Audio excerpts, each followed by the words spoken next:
Hi, Tony. Hello, how are we doing? I'm good, thank you. And you? I'm doing well. You're good. Good to hear from you. Yeah, same here. Same here. But tell me a bit about yourself. So I'm a men's grief coach. I started a nonprofit. Actually started the work of grief coaching just over 5 years ago. I formed my nonprofit 4 years ago. Um, I'm a recovery coach. I am a suicide interventionist. I am a mental health practitioner as well as a mental health first aider.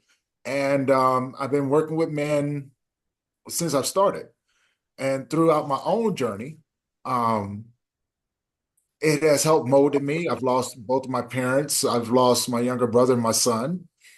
And I've used that experience to not only heal, but start everything I've started. Podcasting. I've written programs for different companies. I've traveled the world doing guest speaking. And it's just been this beautiful thing. I actually started a magazine 4 months ago. I host conferences, so I have an annual conference that I host called the Global Grief Network or the Global Grief Conference. My other organization, the Global Grief Network, is a network full of individuals just like myself, mental health practitioners, therapists, psychiatrists, grief coaches, um, wow, trauma-informed coaches, and we've just come together to try to help out our communities. And we do it in a way to where we offer collaboration, networking opportunities, and it's a great way for us to connect instead of trying to work and compete against one another. That's it. And I think that's the beauty of it. And with yourself working with men and grief, I think that's huge. And Yes. you saying that it's well, it wasn't funny at the time. My husband lost his mother to cancer 5 years ago, and they were really, really close. Yeah. And so the way he dealt with it, I was very surprised that he dealt with it so well. But a year later, my mum passed of cancer. And a couple of months later, he had a psychotic episode and was just not dealing with it whatsoever. He ended up he broke both of his heels and fractured his vertebrae because he jumped out of our first floor window. Um, doesn't remember any of it, which is good for him, but I remember it very well. Yeah. And yeah, they kept saying to him, "You wanted to commit suicide, you wanted to commit suicide." He said, "No, I've got this new life. We're moving, really happy. It's almost Christmas. It'll be, yeah, it'll be 5 years actually. 5 years on Monday he did it." And yeah, all they kept saying was, "Oh, you were just suicidal." And he Yeah. just hadn't processed any of what he was going through. So, That's not an uncommon thing for men, because our whole entire lives we're being told that we can't be weak, right? We can't cry, or I mean, just a lot of different things that are being told to us. So we grow up not understanding how to not only articulate the emotions that we feel, but actually how to actually feel those emotions. And so, and when we do it, it's perceived as something different. So it's perception versus reality. So, I did the same thing, after my son passed away. I told myself, this is not going to whoop me. I've been fighting my whole entire life. I've been surviving in this world on my own, since the age of 15. And I had experienced everything that you can ever imagine: homelessness over 20 times in my life, going to prison for a crime I never committed, being shot, being stabbed, being in the gangs, having people trying to kill me that I thought that cared about me, navigating this world, just trying to figure it out. When my mom passed away 2 years after my son, that's what really broke me. And I made a lot of bad decisions, again, not knowing that I was making these decisions because, I said, okay, I'm gonna go for a change. So I started online dating, met a young lady, moved from Colorado, went to South Dakota, and moved back 3 months later because I found out she was a racist, and I lost everything yet again. I lost my company, I lost my gym equipment, I lost my home. I came back with just a handful of clothes, and that was it. And so I came back, bounced around on people's couches, and eventually I broke. The damage was just too much. And I didn't know how to deal with it or anything like that. And my first thought was, I don't want to be here anymore. Life had dealt me a hand that I just didn't want to do it anymore. So I said, I think the best thing would be is if I just take my life. Who would care? No one's going to miss me. I'm reflecting back on my life. I got debt collectors calling me. I have no roof over top of my head. I'm bouncing around. I have no purpose. I have no direction. All I knew, I was hurt. I was damaged. And it was the best thing for me. It was either that or run into the mountains somewhere and just live out the rest of my days, there, not being around anyone. And so I thought about it. I said, well, if I'm going to do this, I'm going to be very strategic about it. That way, no one will ever know. And I'll just disappear. No one will ever find me. And so I planned out my suicide for 2.5 months. And I literally played 3D chess with the people that I knew. And I got them in position to where it allowed me a weekend with no one bothering me. And that's when I planned on doing it. Um, and I was actually 2 seconds away from pulling the trigger. Wow. 2 seconds. I had purchased the gun off the streets, and I bought the most dangerous bullets that you can ever find, which is hollow points. I said, this is going to do the job. This is going to do it. And I realized in that moment that I had no fear of dying, none whatsoever. I mean, I've never had any fear of it, but the thought of taking my own life, it kind of didn't sit well with me. And in this moment, it really didn't matter. I was like, whatever. I would rather do it than have someone else do it. Um, and I went out, I drove out to the middle of the desert, and that's where everything changed for me. Everything changed. And I just remember, I just remember this voice that came to me, and I had a really deep discussion with this voice, and it laid out my life for me. And it reminded me, or it pointed out that everything I had gone through in my life was actually used for other people. So throughout the whole course of me being homeless and being moved around and all of these different things, these whole experiences, I was actually able to use those experiences with other people to help them. But I never realized it until in that moment I said, what else what do you want from me? I have nothing for you. My life is in shambles, and a voice simply came to me and said, oh, you thought your life was about you. And I said, well, yeah, did you not see everything I've gone through? And that's when they pointed out all of these different things. And so it got down to, I said, look, I'm an orphan in the world. I'm the last of my bloodline. When I'm gone, there's not going to be anyone else. My younger brother, everybody's gone, not even including the countless friends that I've lost throughout this whole journey. I said, I'm alone. And the voice said, you've never been alone. You've never been alone. You just never knew when I was there. And so I thought about it for a second. I said, well, I can't be a victim anymore. I'm having a better understanding. So I asked, I said, well, what am I supposed to do now? And the voice simply said, you see that little bit of road over there? There's a whole path over there, but you have to clear it out. You're not going to like it, but it's necessary. But do me a solid and keep your eyes fixed on me. Don't go venturing off. And whenever you're feeling weak, call on me. I said, well, why did you have to get me to this point? And the voice said, because this is the only time that you called out to me. This is the only time that you ever called out to me and genuinely wanted to have a conversation. So now that we're here, I'm going to show you I've always been with you, but I need you to stay on this path. This is going to help you in so many different ways. And I started on the path, and my brain became this super downloadable computer. And this thing called grief downloaded in me. And that's where everything came from.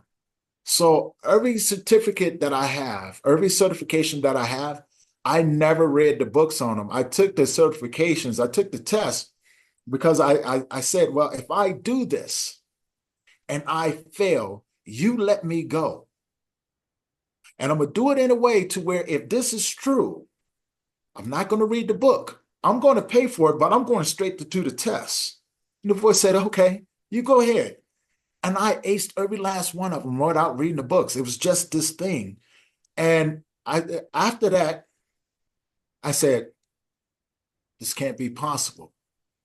This cannot be possible. And I realized that the beacon that I carried inside of me, this spark, this light, started attracting other men to me. And I was talking with them, having conversations with them, things that people had never seen before. And everybody would sit around and go, oh my God, these two guys are really just having a heart-to-heart conversation. And that didn't bother me. So that's when I got the idea. I said, you know what? I'm going to start a nonprofit. But I don't know how to start a nonprofit. I don't even know where to even begin. But I knew that's what I was going to do, right? And so I started on social media. I never really had a Facebook or any sort of social media account, but I did. I started that stuff, and I saw people that were doing similar things, and I wanted to learn from them. And all of these people shut the doors in my face and everything. And I just looked, I was like, man, I just want to learn. I just, I want to know how you did it. And no one helped me. It was just a lot of doors being shut in my face. So eventually, after like maybe 9 months, 10 months, or something like that, I said, you know what? I'm just going to do me.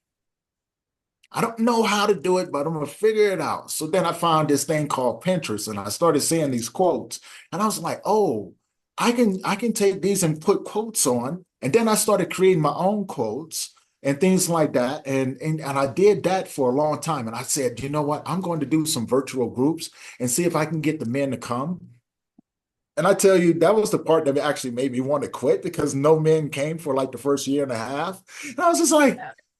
okay, like I don't know what else to do, right? And then one day, people started, hey, I really like that you're doing. And these were the same people that shut the doors in my face that didn't want to have nothing to do with me. And I was like, yeah, yeah, please come. And um, I realized I saw the separation. I said, you know what? There has to be a way to bring us all together and to be able to do something in the world, to be able to serve our communities. My heart in service had began to open up, and I just knew I wanted to serve more people, but I couldn't do it alone. So I sat around one day, and I said, I think I want to do a conference. And I was talking to some buddies of mine. They said, okay, what do you want to do? I said, I think I want to do a global grief conference. I know hundreds of people from across the world. What if we bring them together for 3 days and do the 72-hour live event? They can do whatever they want. And they can have time frames and everything. They can do presentations, podcasts, whatever, as long as it's associated within grief, trauma, mental health, and recovery. I just want them to do what they do. I'm not asking them to step outside the box and try to conform. And I did. And it was a lot of fun. And then I did it the second year and it grew bigger. I took 2024 off because I was traveling. I got my first speaking engagement and um, I started doing that. And I'm coming from a place of being an introvert, right? Now, mind you, there's something that I left out and I'll reveal it to you as I go on. So I Yeah. did all of these things. And then I wrote a book that went international bestseller. It was an anthology. So now I'm a published author. I never thought about that. And then I started meeting actors and actresses. And then one of my childhood heroes is a famous voiceover actor. And he says, man, I'm a huge fan of yours, not understanding I've been watching this guy since I was 6 years old. G.I. Joe and Transformers, the cartoons and things like that. Kind of find out he was a big fan of mine. And I'm just like, oh my God, right? And so I got the chance to meet him. And he says to me, he goes, I got another movie coming up. I want you to come and do this movie with me. I said, yes, yes. Now, mind you, I have no money. I have nothing. And I managed to do it. And everything else just kind of fell into place. I'm in the process of finishing my next book. The crazy part about it is, Emma, is that I built everything that you see from the ground up while I was homeless. Wow. Offices, offices, bringing people in, starting support groups, working nights, working. I mean, I still work nights to fund what I do. I never asked anyone for anything, but I was willing to give people everything. And, I sacrifice sleep. I work night and I do this during the daytime, including the podcast, and everything. And it wasn't until 8 months ago I finally got into my first place out of all of this long time since my mother passed away.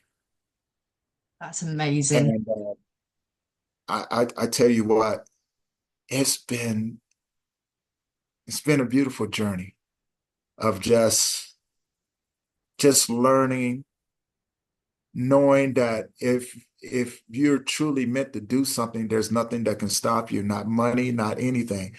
I just did it. I just did it. And it cost me everything. Yeah. Cost me, I wouldn't change it for the world because I look back on the path that I started 5 years ago to where I am now. The process of grief has given me more in my life than I ever even imagined. Even throughout the losses, has helped me understand, is taking my thoughts, my mind to a place to where there's nothing but infinite wisdom and energy and vibration and love and in so many connections that I've never made before, but I know I'm going to make them. Yeah. And the people that I've met, the actors and actresses, they never even knew that I was homeless. But they invited me to parties, they invited me to weddings, they invited me to book signings. Hell, they actually send me stuff, and I'm just like, whoa, man. And these are people that I watch on TV, musicians, etc. And yeah, it's been a lot of fun. Do you know, that's so, so beautiful. I was talking to a lad on the podcast the other day, and his story of being on the streets in Vancouver. And he said how he wouldn't change it. And because I said that we've got gifts through the sadness and everything that we've had in our life. It's taught us something, and it's given us that gift that only we can give to other people. It's something we can't hold ourselves. It's the giving back. And that's why I started this podcast. And it wasn't just to help, it is to help people in addiction, but to do with every part of life, because it addiction doesn't discriminate. It can get anyone at any time. It can be through grief. There's trauma usually somewhere that you can pick out that it will Mhm. stem from. And like with I mentioned about my husband, it wasn't, if you look at it like logically, I know it was from both our mothers dying, but the thing that sent him into a psychotic episode was the stress of forgetting to have his timesheet signed so he wouldn't be paid. And that is the last thing he remembers.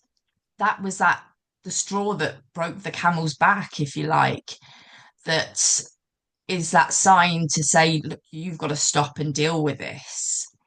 Yes. Um, and I think we have got these beautiful gifts, and the pain that we've been through is beautiful to be able to share with others, I think. Yes. Yes. Our stories become other people's survival guides, you know. And it's strange that that grief is a gift. It can be a very beautiful gift if you know how to use it. But not just know how to use it, but also how to understand it and surrender to it. Allow it to take you to places to where anything is possible. Anything is possible. The creativity that it creates and gives you, and it says, if you create this, you can put it into the world. Yeah, And it helps you have a better understanding of physics, right? Because when you understand that the laws of physics no longer applies, everything else is limitless, right? yeah, You are the Picasso. You are the painting that's being developed on this beautiful canvas that you call life. And then you have a different understanding of life because most people that are going through it would say life is unfair.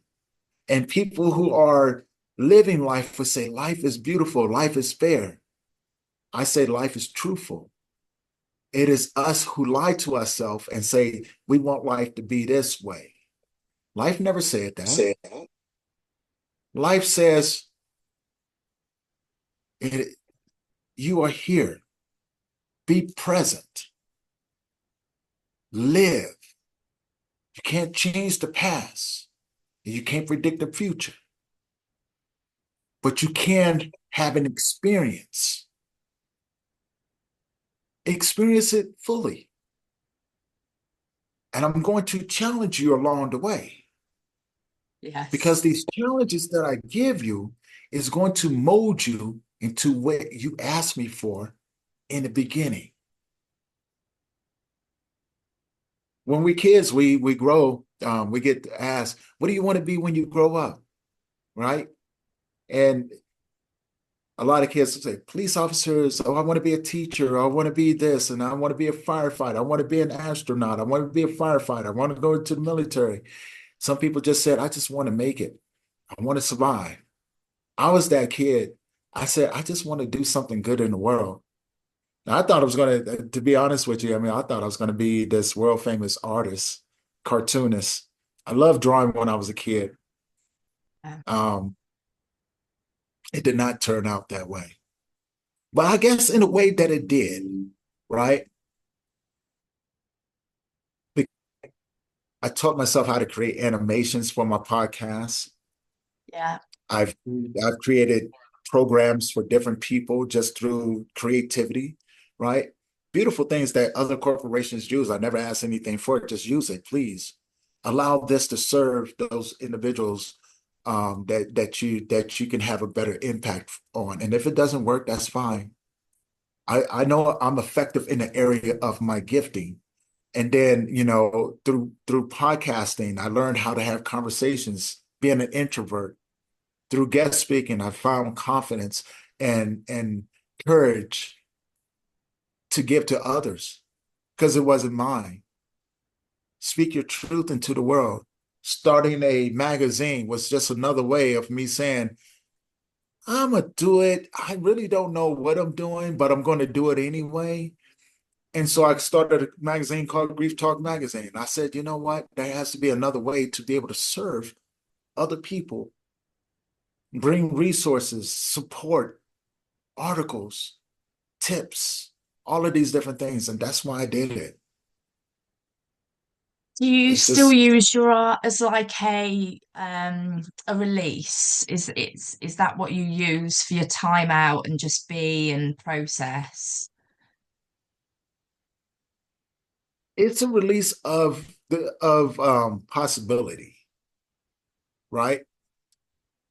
I I tell people, oftentimes people say, you're an inspiration. I said, I don't want to be an inspiration.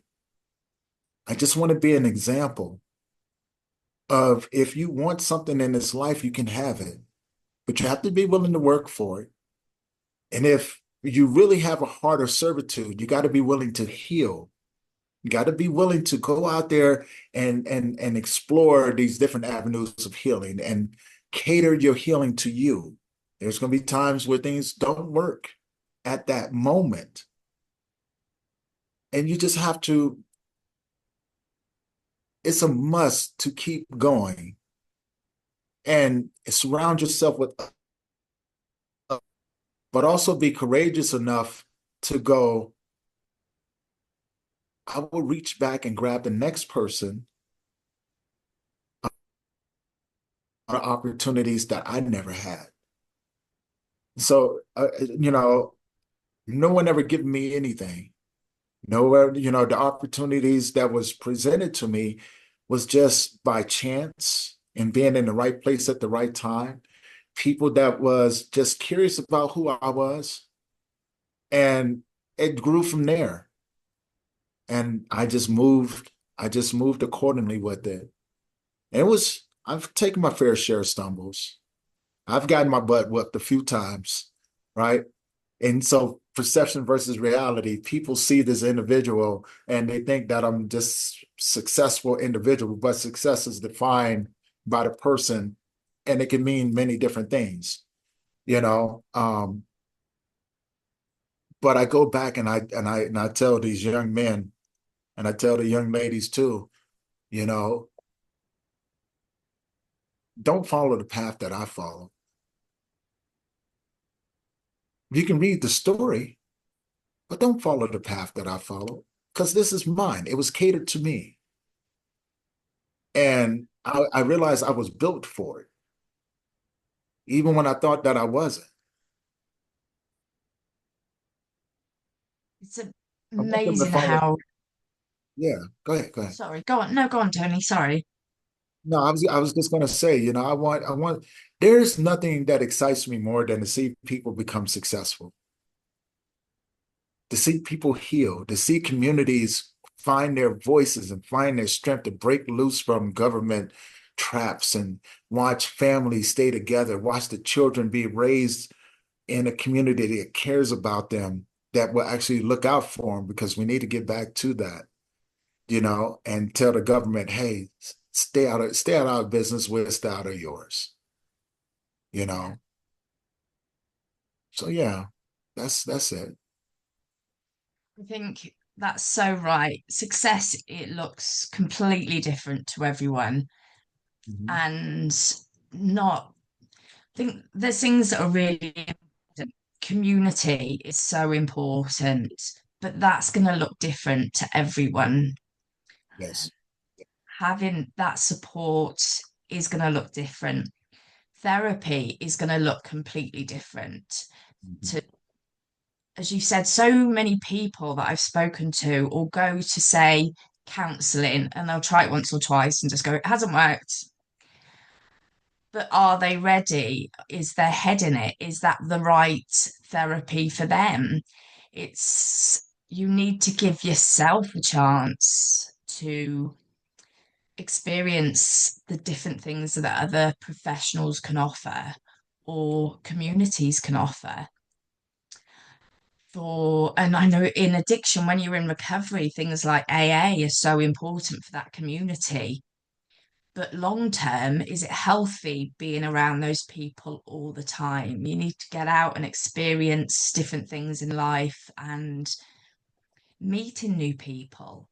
So, yeah, everybody's story and journey is going to look so, so different. Yes. And one of the big things that keeps coming back to me while you're talking, actually, is one of the big sayings. And I know so many people roll their eyes at it when they're going through a difficult time. But that saying that God never throws anything at you that you can't handle.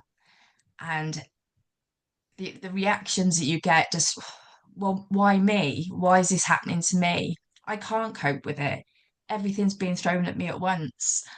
And yeah, like in the past 5 years, I've had 8 people very close to me dying of cancer. And it's it is each time somebody's died, it's ended up sort of being a joke, who next? Oh, another Yeah. one. Who's on the list next? And you do think, why won't this stop? When is this pain going to end?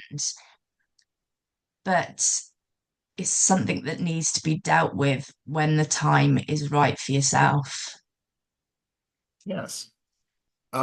Because it is such a individual experience. And I say that to say this, although it is an individual experience, it's a shared human experience. But when we experience these things, it's personal. It feels personal.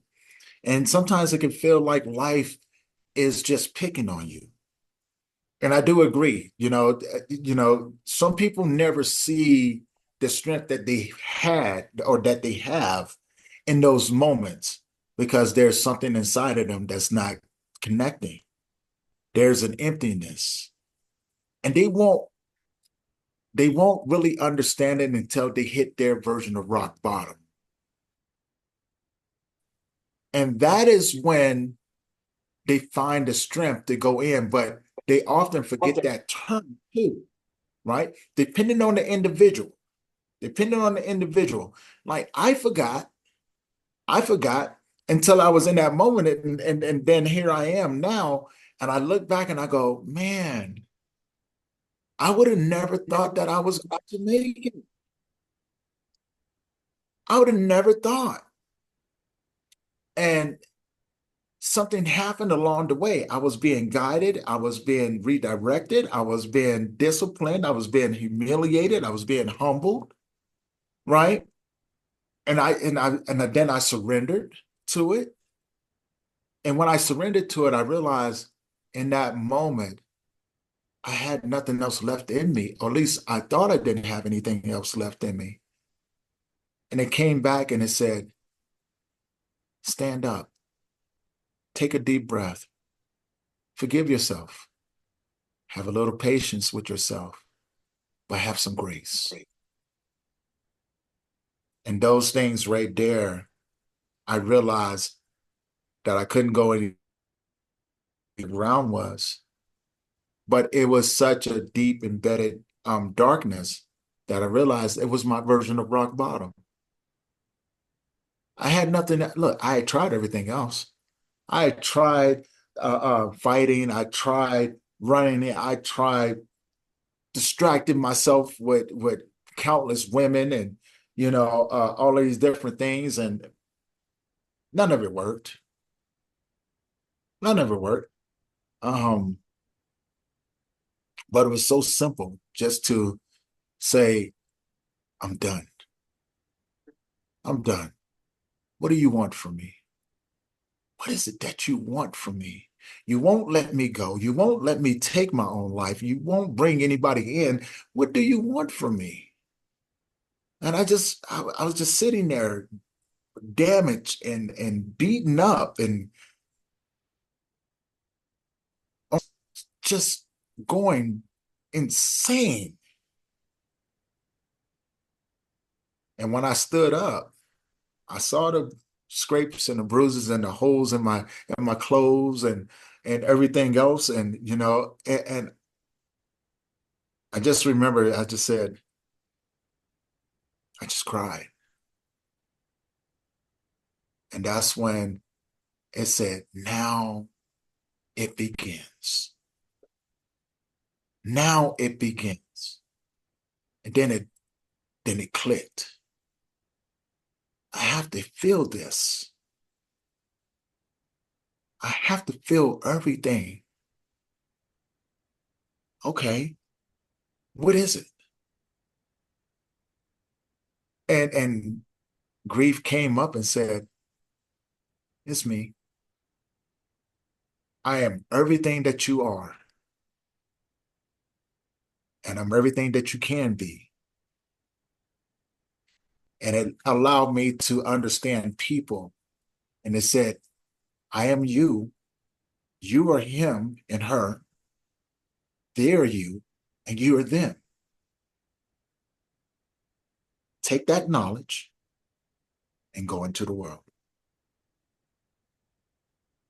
And that was grief. I think that, as you said, you need to feel it, and that is what so many people run from. And you can't start to heal until you start feeling that and acknowledging those feelings, and they can be damn painful. Oh, yeah.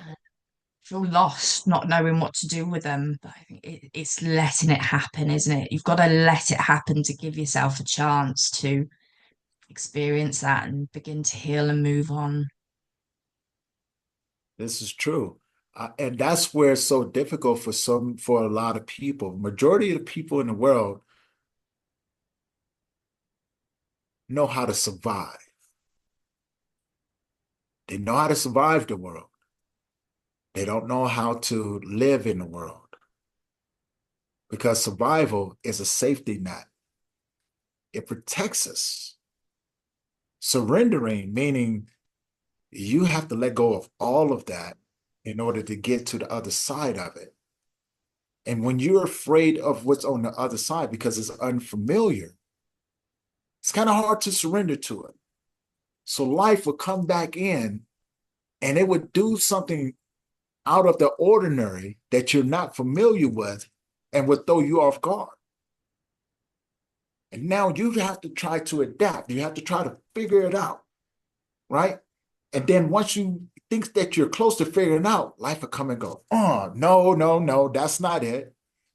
So it will begin to direct you in the process that you need to go through, right? Because it's calling you. And then it will begin to whisper little things in your head going, hey, look that way. And you're too busy looking this way because you don't know who's coming to get you. But it says, no, no, no, don't pay attention to him or them. Look this way. And so as soon as you take a glance at it, you got to turn back around and life will come and punch you in the side of your face and force you to look at it. And then you get curious. What is this thing? So you begin to slowly but surely stop paying attention to the people over here. And you begin to focus a little bit over here. And you once in a while glance back and life will come punch you in the side of the face just to keep you over there. It will bring people to push you, right? And those people are there, even the ones that try to that are there to do harm for you, is there to help you get to where you need to be, you know.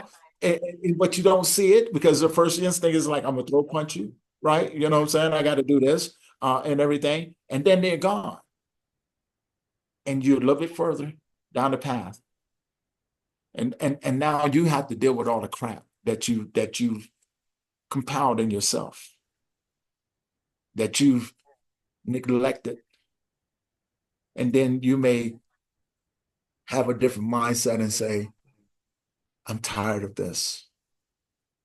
I'm tired of this over here. I want so much more out of my life. So now you get a sense of purpose, but you may not know what it is, but it calls you. And then you may go to sleep one night and something is on your mind that you can't get rid of. And no matter what you do, you can't stop thinking about it. You may not understand it, but you know that, hey, I can't let this go. But you don't know how to accept it. And then someone comes along out of all of those individuals and they say, hey, let me walk with you for a little bit. Tell me a little bit about yourself. Let's get to know each other a little bit, right? And next thing you know, this person is walking with you along this path. They just walked you to your next destination. That's all. And then they have to go. You're going to be a little sad because you don't want to see that person go. But then you have to walk a little bit further. You may be alone for a little bit, and that's fine too. Because then someone else comes along at that moment where loneliness is overwhelming, and they come up and they speak life They speak love over top of you. And you realize that this isn't so bad, right? But then they have to go too. And they become sad again. But now you're a little bit further down the path. And the things that you have attained along the way has changed you in a way to where when you look in the mirror after all of that time, you don't recognize yourself because now this has changed as well as your heart. And there's going to be something that grabs a hold of you. And you may find yourself just wanting a little bit more of that, just a little bit more. And then you start to say, no matter what, I want to see it through. I want to see what happens. You become a kid again. And you become curious in the world. You want to see the sky in a different way. You want to climb those trees again. You want to go swing on that swing and flip and and all of those different things. You want to laugh just a little bit more, right?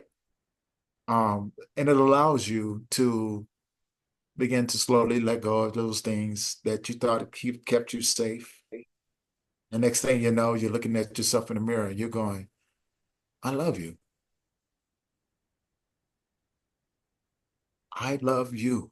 And it's you speaking to yourself. You learn to have different conversations with yourself. Next thing you know, you're doing the thing that you love doing.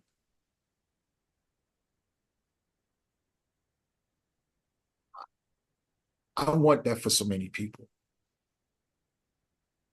And I think that's what excites me the most about doing this work is that I want that for so many people. I can care less about me, right?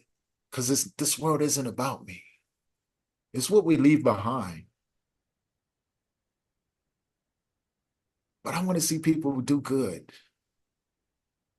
I really honestly that I think that's the most beautiful thing in the world that excites me the most.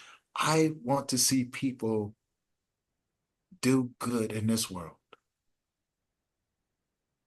That is just beautiful. And I just let you talk then, because I can see that's coming from within you. They're not just words. You can see your meaning and your truth, and it's really beautiful to see. And from what you've said, it sort of brings me back full circle of when you were saying it's that being vulnerable, it's being open, and we need to get out of that survival mode just for a moment so we can see the world and find out what the message is. Do you think that's why men have more problems with it than women do? Well, yeah. Um, one, men don't know how to express themselves. We don't know how to articulate our emotions. We're taught that our roles in life in people's lives is to be a protector and a provider. So our whole life is based upon the value that we bring to other people.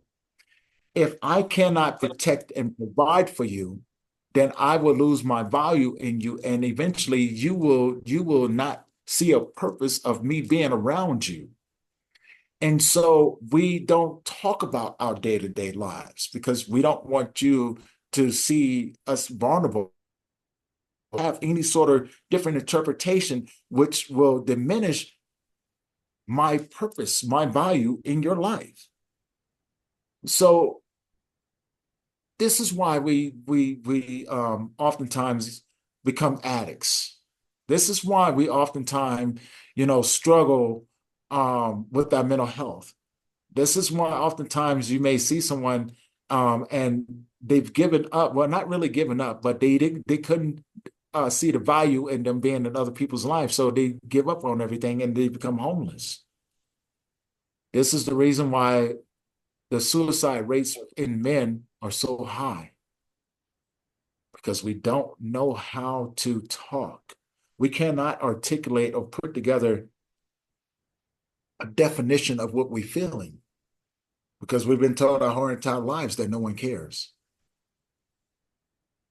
And when we feel that way, there's nothing that you can do to bring that person. We will rather go out into the world and remove ourselves than to have someone or the people that we care about feel disappointed in us. And we will lose everything to keep you from having to see us walk in shame and guilt, damaged, badly beaten. We would rather go somewhere else and soak our sorrows in something that may not look the healthiest to you. But we have to change that reality. We have to change our world that we live in to where I'm comfortable, I'm safe. I don't have to worry about this. Most of the time that we make decisions is because we feel as we have to protect other people from our darkness, from our hurt, because we don't want to be a burden to you or anyone else that we care about. But we never really ask the questions, the hard questions, because we don't know how. Yeah. It was it was funny while we were on holiday. Some people, there was a woman outside a restaurant and she called us over and said, "Would you like to eat here?" And I said to my husband, "Oh, what do you think of the menu?" He said, "Yeah, it is nice." I said, "Yeah, let's go in then."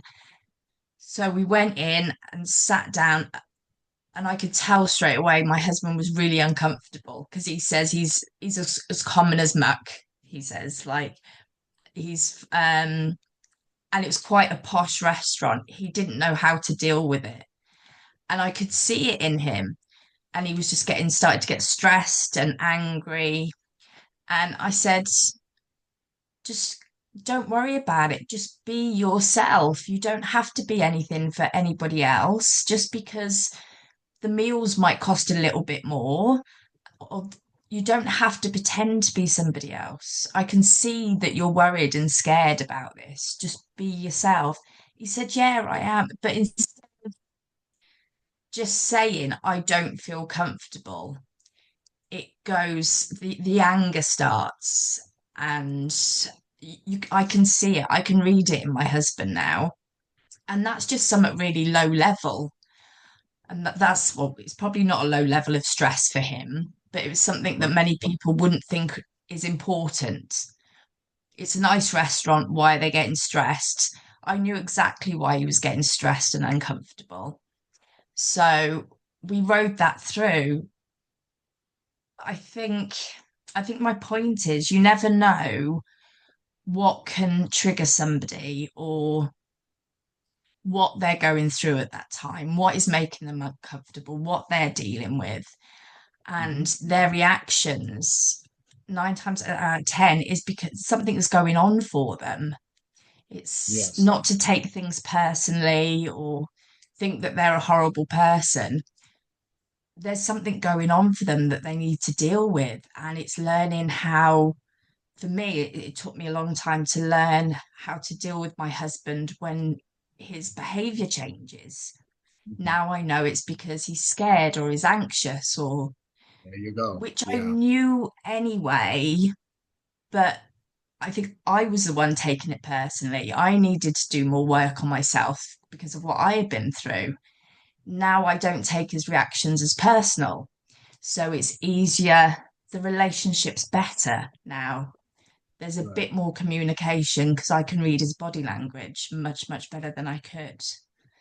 Right. So I think that really, really helps as well. Well, you've done the one thing that that most women kind of neglect or don't understand. You've created an atmosphere of understanding to where your husband can now be vulnerable. He trusts you. And it's a crazy concept when I say this, but when a man's world changes, no matter how many times it changes, there's a sense of broken trust. And so through every loss, through every through every turmoil that a man goes through, it unlocks a different level. So if you can understand how to create the atmosphere in the environment that you're in, you could begin to develop that different form of trust. And I've known people who've been married. I did a podcast with a lady one time. She was married 27 years. She couldn't realize, she didn't understand that when this man's mom passed away, that his first love passed away. His world changed. And they had been together, like I said, 27 years, 4 kids. And she got mad at me. She literally got mad at me. She was like, well, I can't accept that. I said, it don't matter if you can accept it or not. It's the truth. And so she was really getting mad at me. And I was like, I'm not saying that to get mad at you. I'm helping you. I really hope that you understand that when it comes down to a man, when his first love, his mother, is gone, his world has changed. We revert back to a survival mode. We go back to the things that we were taught when we was kids. No one cares about what you're going through. We may have had things said to us that may be playing back over childhood trauma, abuse, neglect, abandonment, developing trust issues. These are experiences that recirculate in those moments that world has changed. So it doesn't matter how long you've been married. If you do not understand the trust value of that atmosphere, that man will begin to go back into a survival mode, learn how to not only survive this world with that missing link, but to survive that relationship, that marriage. And if it does not fit within that survival, or, you know what I'm saying, the atmosphere is not created, that man will then turn to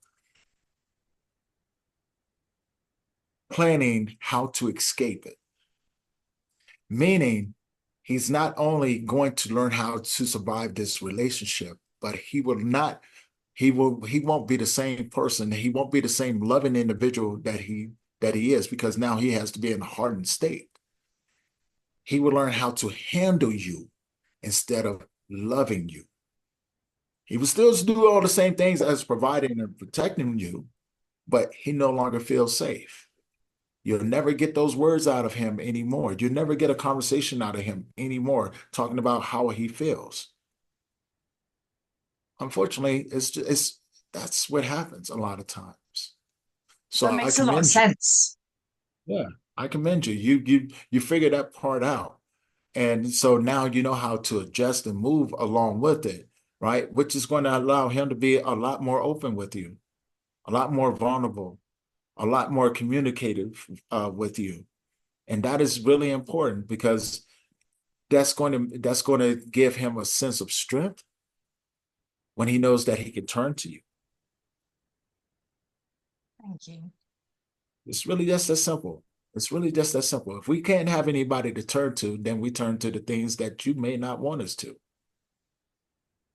That's it. Very, very true. So tell me, Tony, how do you work with people when they come to see you? Because you do so much. um, I listen. That's the first thing in doing this work. I create an atmosphere for listening, right? I realize that when people come to me, my story has no place in it. They're here for the gift that I have. I know how to shut up. Let them talk. Hey, I cater everything to them. And once we can get through the basic aspects of it, we can begin to peel back the layers. But I let them guide it, because it's their treatment, not mine, right? And so I learned to pivot within conversations to pinpoint where they are, right? If they're going through a childhood experience that may not have been the greatest, or it may have been the best part of it, I am just in that moment with them, because that's where they are. And now the goal is, okay, I understand that, right? And then it may reveal some some abuse. It may some addiction, things like that. Once those things are revealed, I go, hey, have you ever tried tried AA or a different sort of support or something like that. And, let me introduce you to them. It's not going to cost you anything, but try to talk to them. Now we can start to cater to what they need, not for what I want, but hey, go talk to them, right? If it don't, as a matter of fact, I will go with you. And this is not a good fit. That's fine. I know some other people. They may not be ready for it at that moment. Okay, that's not a problem. But at least now the resources are there. The support is there. And so we get to talking a little bit more, and they may go, you know what, I think I want to go talk to this person because I realize that my mental health is not the best. I'm really struggling with suicidal ideation right now. I can't stop thinking about taking my life. Okay, cool. Let's let us go talk to them. So next thing you know, over a period of time, we've gathered these individuals that's catered to this person. So it starts from that one-on-one, and then the conversation develops. And then that's when I go, okay, I got where you at. I'm not leaving you. I just want to give you some tools and some resources that can help you. So even in my groups, when I write programs and I have these men come and things like that, I always encourage them, write down, write down the things that you're struggling with right now. Don't keep it up here for the simple fact of if you keep it up here, you can easily dismiss it. If you write it down, it's a constant reminder that this is something that you have to address, right? You see it's visually in front of you. You wrote it down. I didn't tell you to write down any of this stuff. This is coming from you. And most importantly, do me a favor. Why don't you exchange numbers with the people that's in here? That way, when you're outside of this group, you can pick up the phone and call somebody. Now you've just got yourself some accountability, brothers. Now you're building a brotherhood and a community inside and outside of the group. And then when you come back, yeah, we're going to keep it going. We're going to address these things. We're going to get you where you need to be. By the time you get done with me, they form friendships and brotherhoods. It's a brotherhood of men that have just decided to say, hey, this was worth it from it. And and one thing I don't allow them to do, I don't allow them to compare stories. I tell them all, look, when that person is talking, let that person talk. I don't want to hear, well, no, we're not going to compare. This is not a competition. We're not trading war stories. We're not saying that what you've gone through is worse than what this person's gone through, because in that what you've gone through is the worst thing that you've gone through. And the things that they're feeling is the worst things that they've gone through. But what we're going to do, we're going to respect them. We're going to speak life into them. We're going to support them. We're going to walk with them, as well as in turn, the same is going to be given to you. Right. And so that's one thing. That's one thing I always let them know. Like, no, we're not going to do that. No, we're not going to compare. We're not going to do that. We're going to love on each other. And it sounds strange, but we're going to love on each other. And once we get past that macho-ness, that loving on each other really comes into play, right? Because that person may be like, man, I'm really struggling with my addiction right now. And you may find somebody in there to go, hey, brother, call me, please. Here's my number. Call me. You don't have to do this alone. I'll come sit with you. Matter of fact, I'll bring dinner. I'll bring lunch. I'll clean up your house for you. I'll get those clothes cleaned up for you, brother. Let me vacuum your clothes. Oh, you just want to sit down and watch some TV? You don't want to say, okay, that's fine. What you want to watch? Everything is catered to that individual, right? And so now we've eliminated a whole lot of things. We've eliminated a whole lot of trying to figure out this. No, no, no, no. Just sit with them. Sit with them. Sometimes you don't have to say nothing. Sometimes they just need your presence. So let's be present. Let's be in the moment. We ain't got to rush nothing. This is not a sprint, it's a marathon. We go at your pace. And in turn, that person does it for them. And then as time goes on, they're the ones that's in the group help guiding the new people coming in. And I get to a point to where I watch them. And I say, my job is done. They got it from here. But I'm there if they need me. But a lot of times they don't need me anymore after that. They're doing exactly what they need to do. Their families are happy. The kids are growing. They have a positive role models in their life, and it's such a beautiful thing. And so when I see them, they go, man, I want to thank you. I go, no, you're not thanking me. Thank yourself. But no, no, no, no, no. You don't understand. I was just there. I was just there. So thank yourself for putting in the work. Thank yourself for giving you the chance and the opportunity to get to where you are. I didn't do anything. I just created an atmosphere for you to be able to do such things. Because for one, I'm giving you the thing that I wish I would have. And so, yeah, that's that there. That's the best feeling in the world.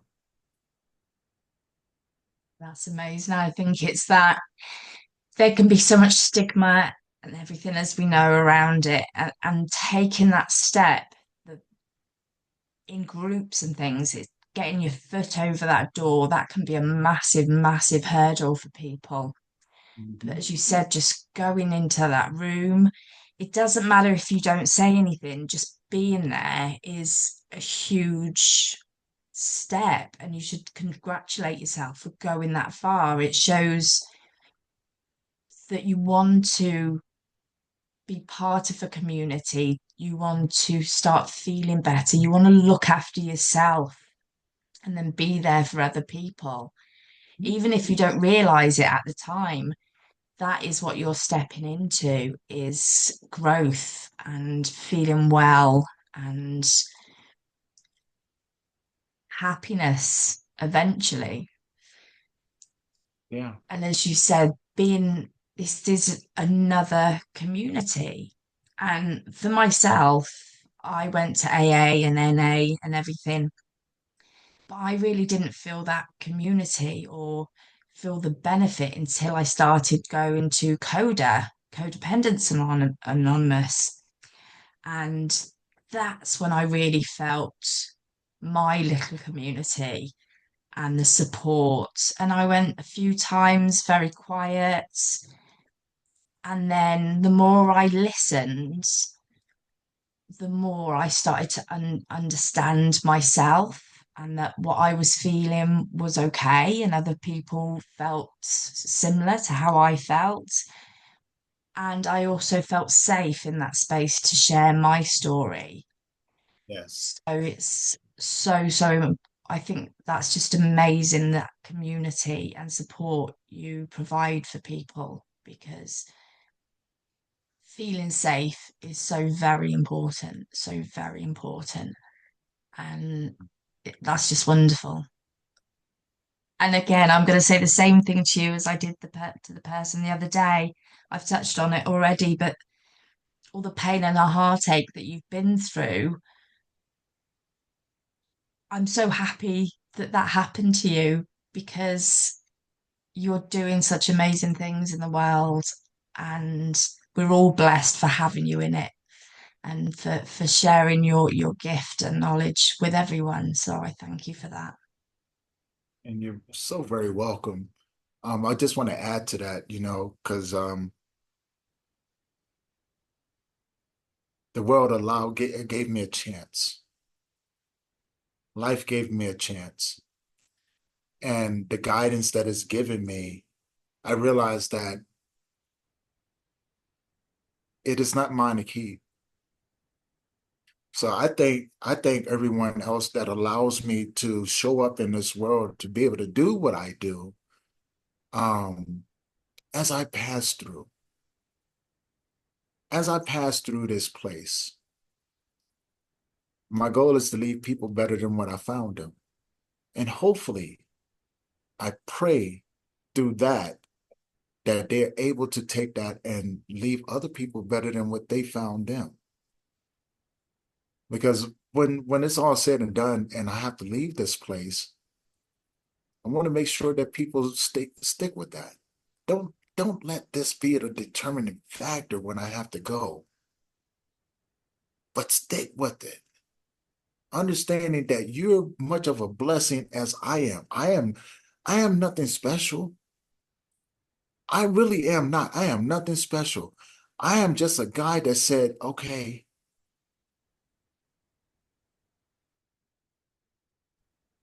that's it.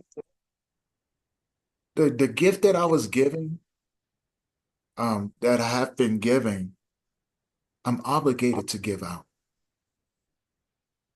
It is my obligation to do it because I don't know how to do anything else. Like you can strip the world from me. I can always go get that back. But if you strip this from me, I wouldn't know what to do with myself. Mm. And it's just it is what I'm called. It's what we're called to do, right? Without question, um, and without any sort of expectation. And so it is my honor, my privilege to be truthful with you. It is my honor and my privilege to be able to do for others that I wish others would have been able to do for me. And so, you know, people don't owe me any sort of thanks. They really don't. Like I said, I'm just passing through. That's all. I'm just passing through as I go to my next destination. Yeah. It's lovely, lovely to hear. And it's funny you just saying that. I I didn't know what I wanted to be when I was young, but as I started to get older, always wanted to be a forensic pathologist. And I look and I think about me wanting to do that back then because I love studying and learning and everything as well. And I don't think I would have been happy if I had done that. What makes me happiest now is talking to other addicts, other people in recovery, other people with stories like yours. And as you said, it's about sharing that message. And if one person listens and it helps, it just makes all the difference. And I can go to the bus stop and talk about addiction all day. I have it on my forehead, I'm sure, that those people just come up and talk Right? to me. Yeah. Yeah. It's a beacon. It's a light that attracts other individuals that are going through something similar. Yeah. We don't have to understand it. Sometimes we just gotta go with it. Okay, that's all we That's gotta do. We just gotta go with it. Look, you have it across there, and people are like that person gets me, and they yeah. don't know nothing about you. Haven't even had a conversation, but they know that they're supposed to come and talk to you. That's And it. when that happens, you have to go around and go, "Oh, it's showtime! It is showtime! Let me see what they need from me." And so Eric Thomas said it best. He says when he used to show up and go, you know, what what can I get from other people? And then when he identified the thing that he does the best, he now shows up and go, he's looking around the room and go, who needs what I'm carrying? Who needs this? So he's constantly on the prowl looking. You need it. Oh, you need it too? Oh, you need it too? I got you. Right? And they're drawn to each other. We're drawn to those individuals. You don't have to question it. Just got to do what you know how to do. Yeah. That's all. Just do what you know how to do. Don't worry about the words or anything like that. They come, right? You know, but know that you're obligated to that individual because they're in a place where you used to be. And they just need somebody to tell them that, I see you. What you're feeling is totally normal. What you're going through is totally normal. But I got something to help you get to another spot if you're willing to take it from me. I don't need nothing from you. I don't expect anything from you. But I want to give this gift to you. I want you to take it and use it any way that you can. Because damn it, you're worth it. And you walk. You walk with that individual without worrying about how much they pouring into you, because that's not your worry. It's already been poured into you. Your cup is filled over. Now pour that into somebody else's cup. That over give that to somebody. You got yours. Give it to them. Right? They thirsty too. Right? They want to drink out of that cup. They want to drink out of a cup and stuff. You know, they want that extra gold goodness. Right? That's it. They want to feel what you feel. They want to have that smile. They want to have that glow. They want to have a good heart. They want to have a peaceful spirit. They want to laugh again too, because they don't think it's possible, but you make it impossible, right? So put that in somebody else's cup. God will fill it in again. And when he does, put that in somebody else's cup. Wash, rinse, and repeat. It's not yours. It's, That's it's, it. it's, it's not. How can you say that is yours when it was something that was given to you? You earned that. And God said, I'm going to keep filling you up. No one needs to know where it comes from. They just have to be open to receive it. And if you can allow them the opportunity to receive it, it far exceeds any thank yous. It far exceeds any of that. And it becomes something different. It means something different, not only to the people, but to yourself. When you can walk away from a person, they not even understanding what you've just done, and you got that smile on your heart and it shows on your face, and they don't know, right? But you walk away and you go, yeah, that's that good stuff right there. That's that good stuff, man. Let me see who else I can give this good stuff to, right? And then you do that a lot of many more other times. And I tell you, there ain't nothing better than that feeling. Yeah. And he's just like, that's that good stuff. You are so right, Yeah, that's that good stuff. Tony. That is amazing. And although you don't want to thank you for everything that you do because we, we all need to hear it. I know I need to hear it. And there's days when I can forget to be present and grateful, and I have to stop myself and think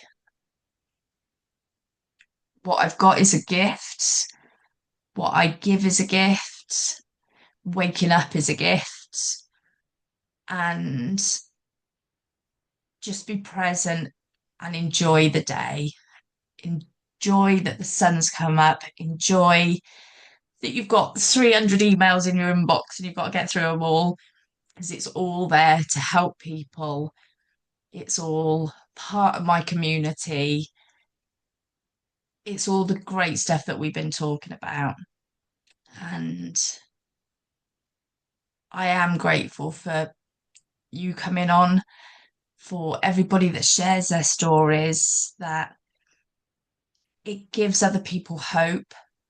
And when you are, because I was homeless as well, and through addiction, homelessness, just having that little bit of hope is something that can really keep you going. And so, so very important. So I thank you so much for that. Blessings is mine. And I do appreciate that. Thank you so much. Thank you so And I much. will put all your links in.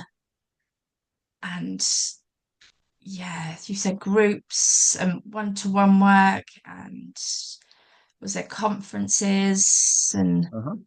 I can send all of that stuff books, to you as well. Um, magazines? yeah, I can send all of that stuff to you. I didn't know if I sent it all over. But if you don't have it, let me know and I can email it over there to you. Yeah, most definitely. And Brilliant. Yeah, uh, please do. let me know when you're ready to come on my show as well. I I would love it. will. I would love Absolutely. that. I think it'd be a lot of fun. It's I've been away for the week, all chills. And like I said, sometimes you think, oh, but I had this podcast today. Although I didn't want to look at work, I had this podcast today and I thought, I can't wait. The emails and everything can wait. All the things I've got to do, admin stuff can wait. But this I was really looking forward to. And it's just been brilliant. Just, I'm blessed for hearing your story. And thank you so, so much. The honor is truly, truly mine.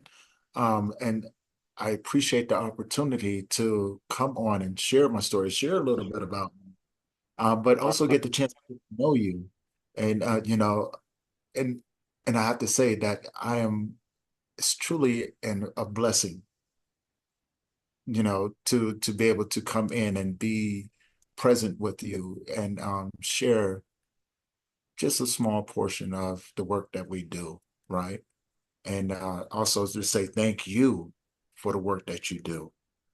I don't think a lot of people say that enough because we do such a thankless job that people only see what they want to see, and they forget that what we've had to go through in order to get to where we are. We put in the time, we put in the work, we've been beaten up, and here we are. So just like a lot of people that I come across, I want to say thank you for what you do. Thank It you, is Tony. important, and more people need to know you. Mm. Yes, we need to get our messages out there, and so as you said, so people know, if they just hear and a year down the line they remember and reach out. It's if somebody just connects with part of the story, they'll remember when they need that help. It'll come back into their mind. They will, all in due time and when they need it. That's it. These stories are And forever. yes, yes. And yeah, I can't wait to come onto your show. That'd just be Yes, excellent. Thank you. I think that's going to be a lot of fun. That's going to be a lot of fun because I yeah, I'm excited. I've got I'm some excited. stories. Most definitely. Yeah.